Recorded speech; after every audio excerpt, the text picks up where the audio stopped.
Why are you here today or for the weekend? We're here for the weekend to show NPWS our opposition to them kicking us out of the bush early, and for the fact that they're going to annihilate our brumbies. Why are you here this weekend? To help make national parks and the New South Wales government aware that the park is ours and we want to use the park for us. I'm here to support the brumbies and dispute the fact that they're shutting the park 2 months earlier, kicking us out instead of just the normal time when they shut it in the long weekend in June to October. And plus the culling of the brumbies. I believe aerial culling is cruel. Are you here this weekend? Where am I here? To use the bush and keep it open for everyone. Support all the brumbies from being culled by our government and the politicians, and that's the whole reason why I come up here, is to view the brumbies. Otherwise, what's the point? Because they make the land better.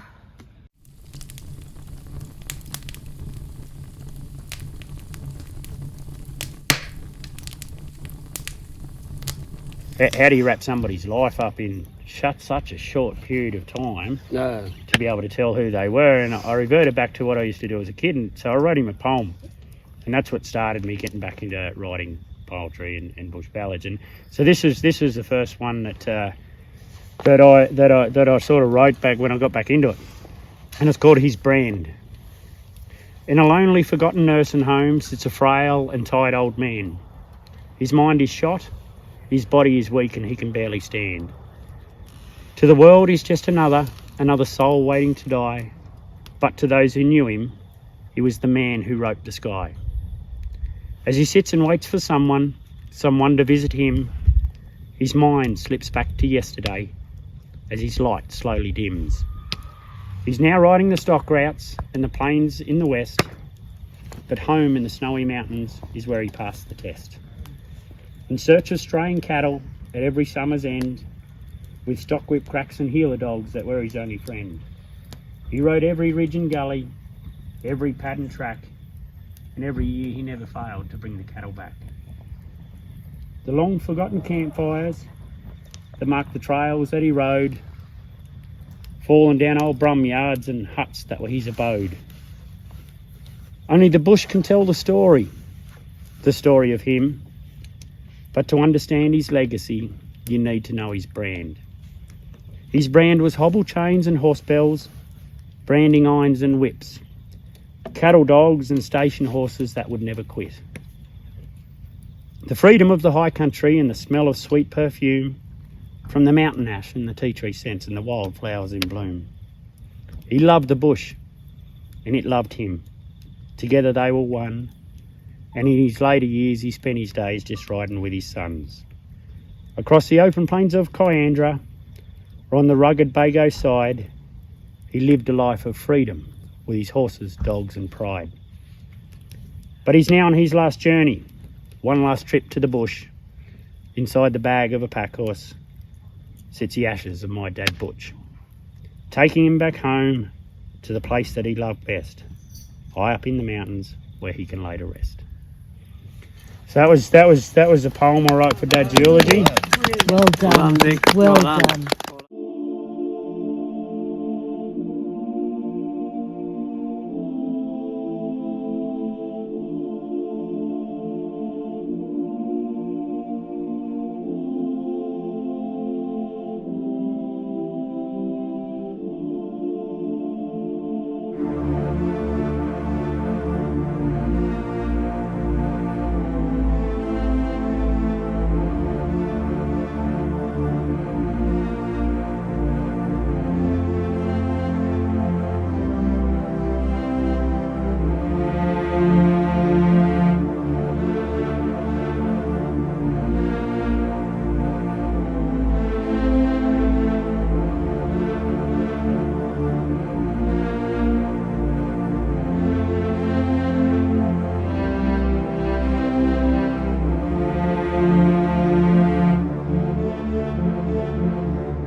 Good morning, ladies and gentlemen. For you who don't know, anyone that doesn't know me, I'm Henry Filtness, President of the Snowy Mountains Bush Users Group, and I welcome you all here on this special occasion. I've got a bit of history with oh. Yeah, can you hear that any better? Right. I've a bit of history within the parks, from the Jindabyne end of things. I've spent a bit of time in the parks early days down there, and in later years I've spent a fair bit of time riding in this northern end.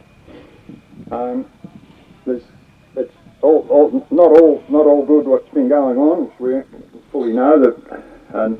The Bush Users Group was started in 1998 by a few disgruntled people who were getting locked out.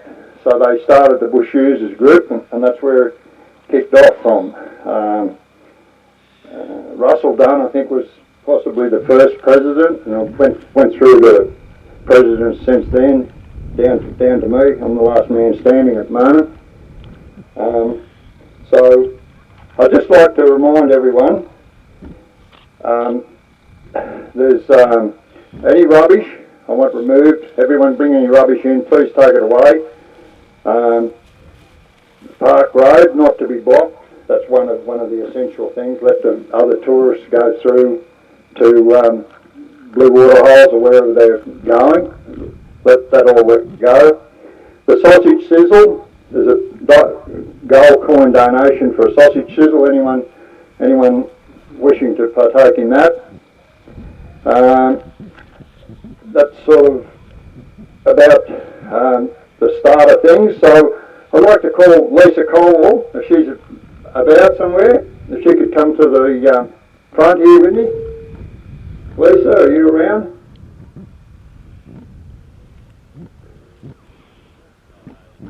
Big shout out, Lisa. Are you about? Yeah. Yeah. Just remind any riders, don't ride up around the vehicle here. There's cords lying around. We don't want riders to ride through around and get tangled in that. All right, Lisa, are you available now?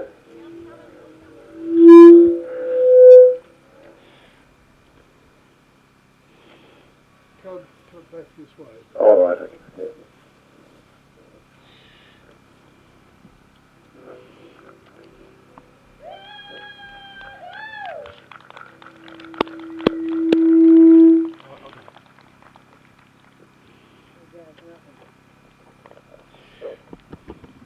Nice and loud.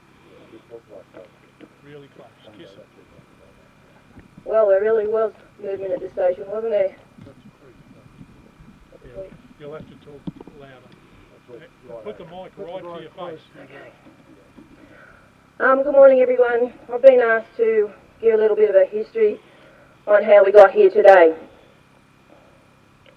From our local perspective, at least, and how it all started, about access and the Brumbies. For nearly 10,000 years as the human species evolved, horses were in our lives. Horses were the most powerful ally of all humankind, as they helped us spread to all continents on the earth, with our language, with our culture, and they're most importantly partnering us in the farming revolution, a major threshold of human history. We are now seeing, in this 21st century, for the very first time ever in human history, that horses will not be utilised by necessity. They are no longer needed for the mainstay of transport, field work, or war. This partnership with man is possibly the most vital, most faithful, and most taken-for-granted relationship ever in the history of mankind. Nearly 200 years ago, in the 1830s, when the mountains and surrounding areas were first settled by white men, horses came with them. In all areas surrounding the mountains, and most areas in the mountains, the horses were essential to man's survival. Horses became wild in many parts of Australia from a diverse range of means.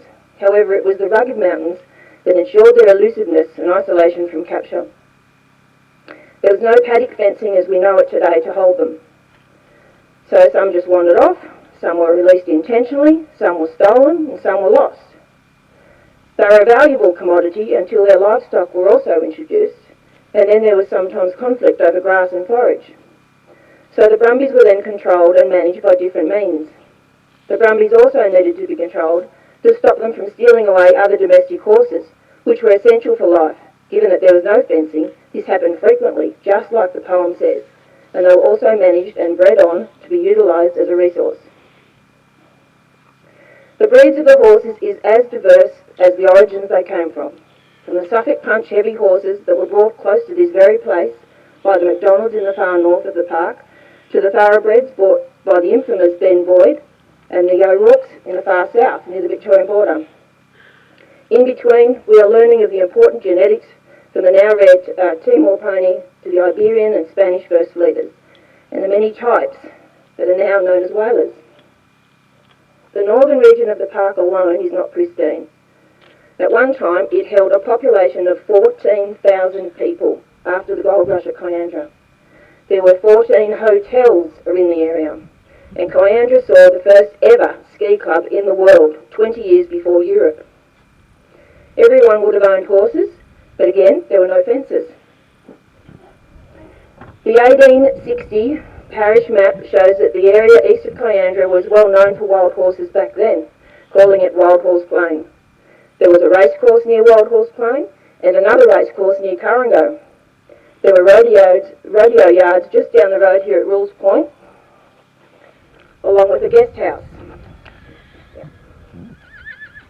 Between Lobbs Hole and Kayandra, there was a famous 22,000-acre horse stud, breeding cob horses used for carriage as well as riding. And of course there were many people since then that released horses in these areas ever since.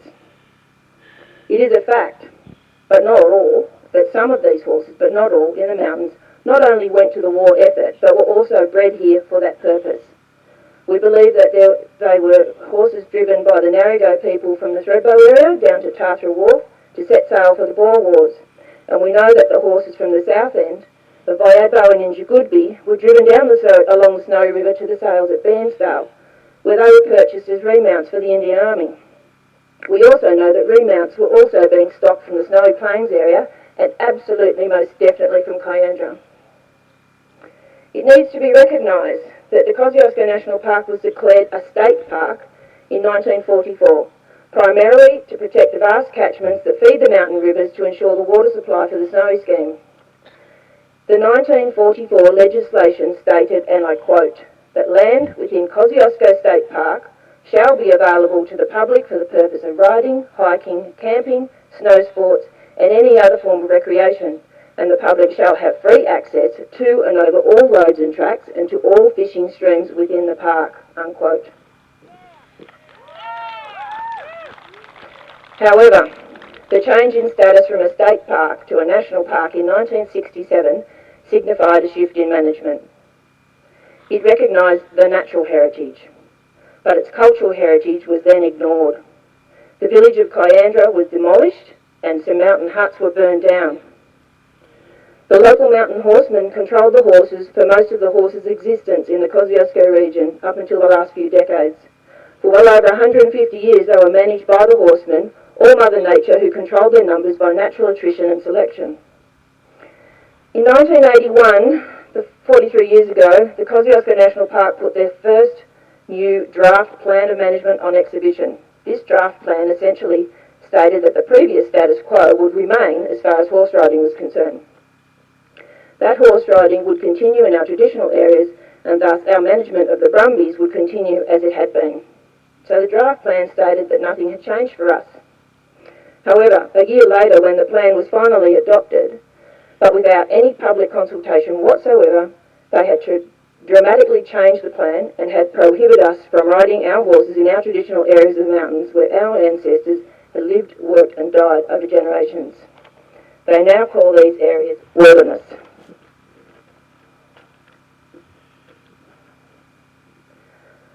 Wilderness, which was a no-go area unless you're on foot. As a consequence, this also stopped us from managing the brumbies, as we had done successfully as part of our culture for over 150 years. So in 1985, 38 years ago, we established a group called the Snowy Mountains Horse Riders Association to lobby for the reintroduction of riding in our areas as well as managing the brumbies. We protested to them who will manage the brumbies, and the responses from national parks back then was that the brumbies had negligible impact and management wasn't required. This only proves even further that we had indeed been managing them well for over a century. In 1987, the wilderness legislation was also then passed through Parliament, which put the last nail in the coffin, so to speak, on the destruction of our access to wilderness areas by any means other than foot. The anti-horse people lobbied for further wilderness areas to be cleared to restrict even more access in Kosciuszko. With help from our local member at the time, Peter Cochrane, of 3 terms and 10 years, we managed to stop further wilderness being declared in our traditional areas, and we actually eventually gained back some area in our pilot wilderness. In 1998, the Snowy Mountains Bush Users Group was established and continued to this day to lobby and to make people aware of our battle with the park and with our access and with the horses.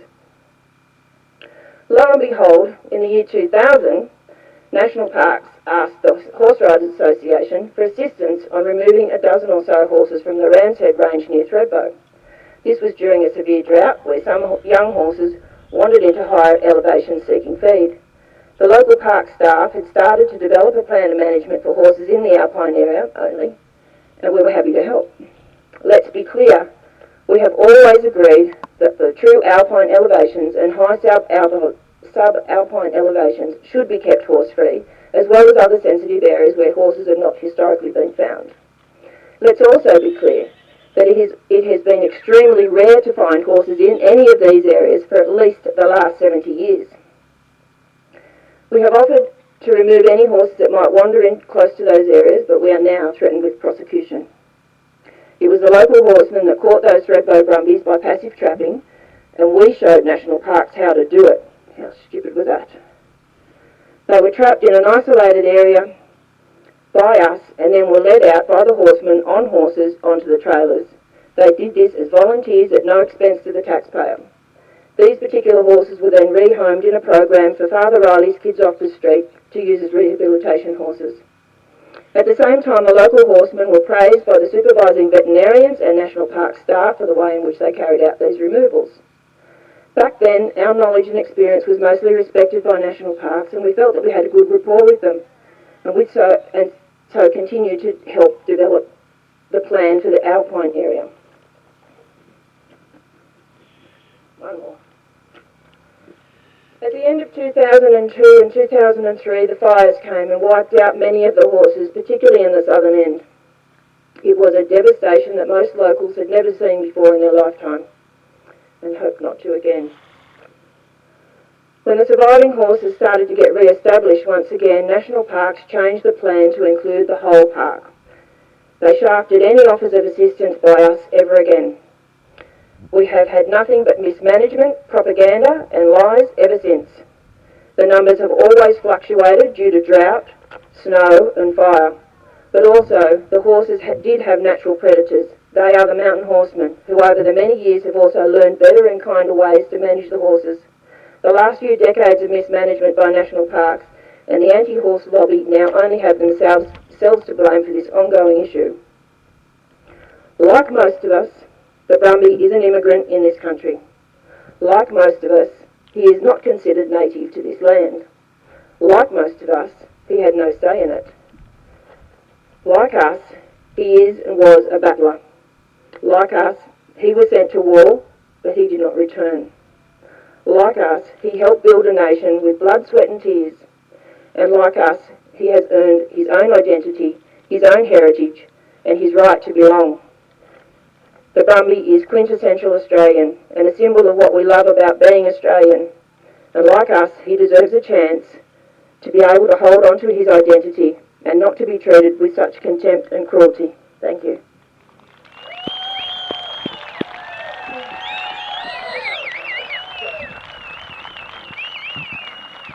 Yeah, give Lisa another big hand of applause. She really deserves that. That was a mammoth effort.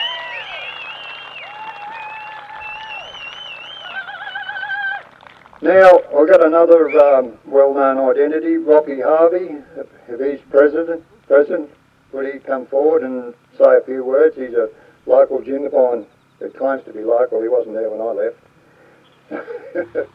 So, yeah, if Rocky'd like to come forward and say a few words, it'd be great. He's a...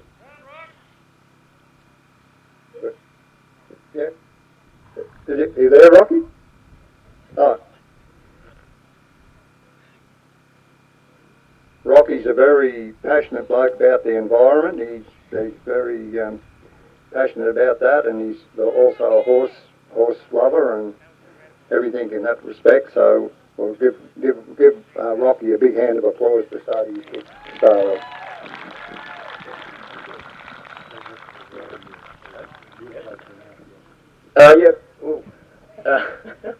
Not that close, mate. Yeah, thanks everybody for coming. Thanks, big shout out to Dick for organising it. Huge effort. Yeah, some people might know that I've been involved in a couple of little bits of action. But I've been a park user since I was a kid. I'm not local Jindabyne, but hopefully my grandkids will be. So yeah, carcass management and numbers are two issues I've taken up. But essentially they're just two examples out of God knows how many of just how bad national parks are managing this place. You know, the carcass management, their management plan is just disgraceful. It doesn't have a single reference to a water or soil quality study. And to basically leave carcasses everywhere is just astounding next to, you know, pristine waterways. But yeah, my fundraiser for the numbers issue, you know, thanks everybody who donated to that. And, you know, I think it's already proving that the numbers are just nothing like what they claim. But I don't know if they're going to take any notice, you know, but all we can do is keep ploughing on with that, you know, and really shove it under their noses. Because it's just incredible, you know, like our study's got 387 horses in 212 square kilometres, which is, I think, about 1.8 horses per square kilometre. Yeah, right. I'm getting feedback. Yeah, so like, you know, national parks claim that there's, you know, in our survey area there should have been somewhere between 3,000 and 5,000 horses. We're showing 387. We might find a few more yet. They haven't quite finished. But, you know, look, hopefully in time it will do something, you know, like this protest. Hopefully if we all keep plugging along, and, you know, we should do something. But, yeah, I think that's about it. But, yeah, thanks again for everybody for coming. And, yeah, all the best. Yeah, thank you, Rocky. That was great. Great fill in on that. There's another bloke that has just arrived, I think, Peter Cochran.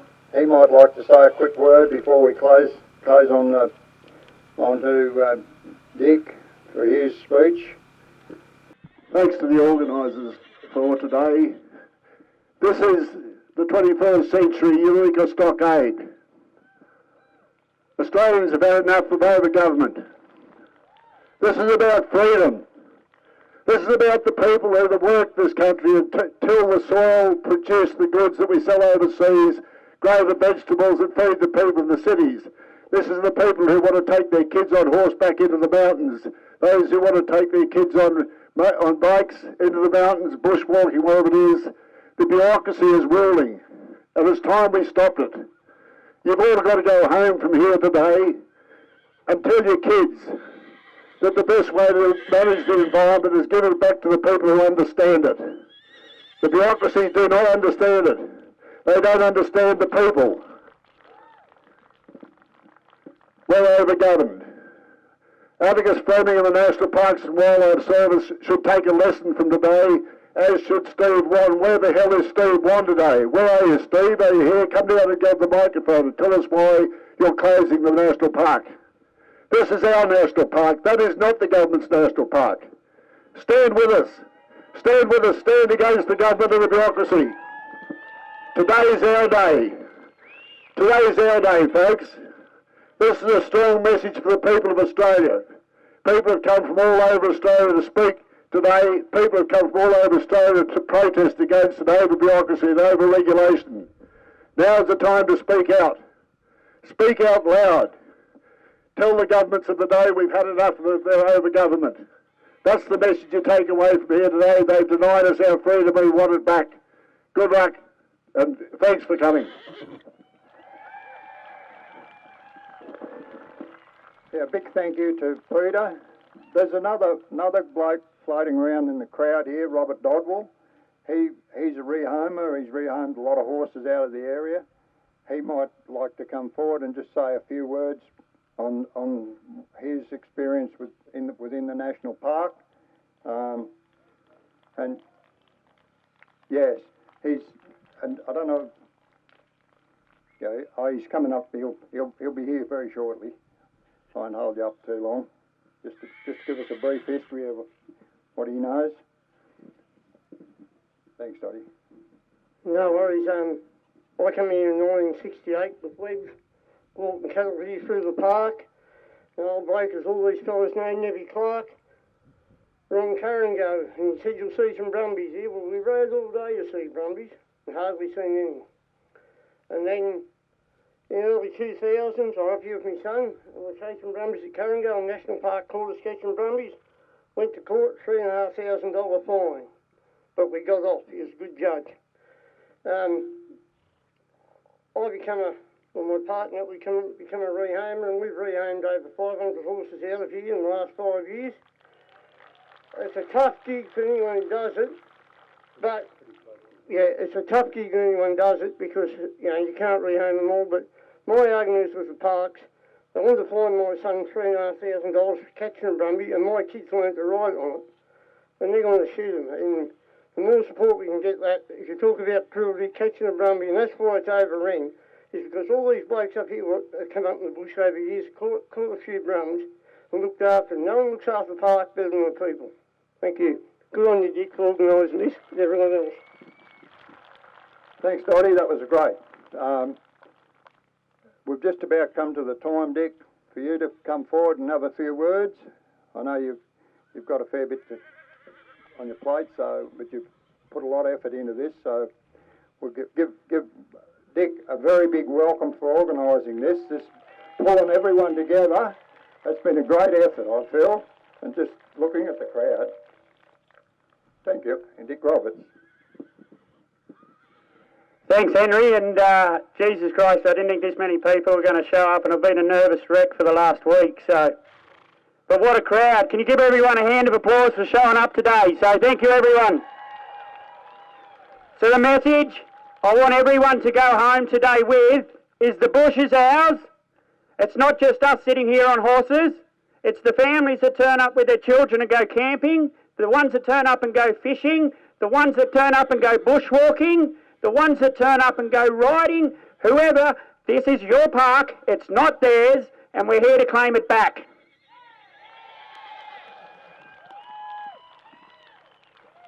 So I can't add too much more to what everyone's already said. Today's for me, as much as I'm a massive Brumby supporter, but today's about the cultural heritage and the history of the national parks and the people that are here today to represent it. There's a number of people out there in the crowd amongst you today that I've spoken to that have generations of history here today. We've got the Where's Ian Ware here. Thank you for providing this, and for those of you that know the bush, Ian Ware here, and if you know Ware's Yards.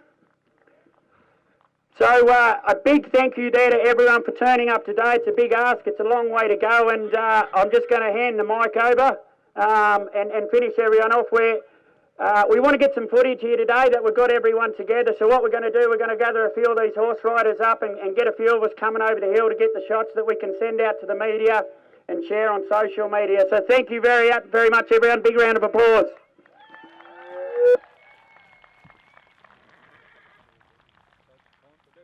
Did Paul Johnson want to say anything?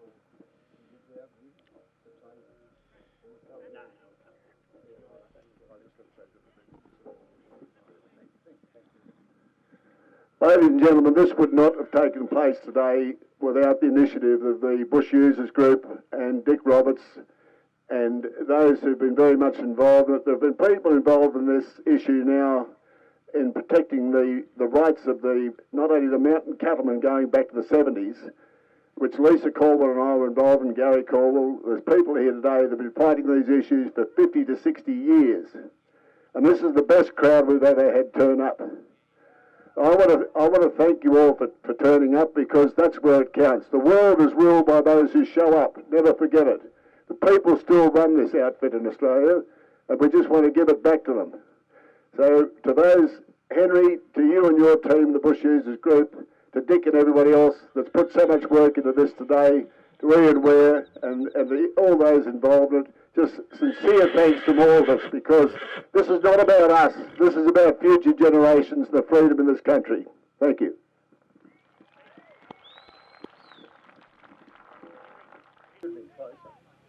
Yeah, well, big welcome here to Dean Marsland. He's come all the way from down Albury-Wodonga way. Drove all the way, and he's done a bit of a detour around yesterday due to an accident. So, welcome, Dean.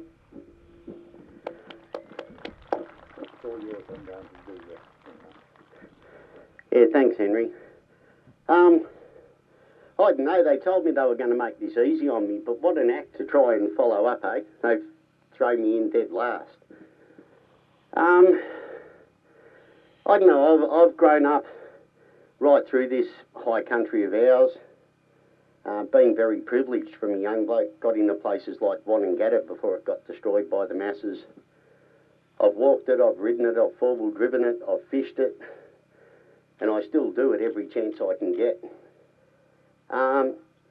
So as a person who's grown up in the bush, learnt from the bush, studied the bush, seen its various different changes under supposedly government management, bureaucrats, park services, all being led by the nose by these people that have been to university but still claim that horses can have 7 foals a year.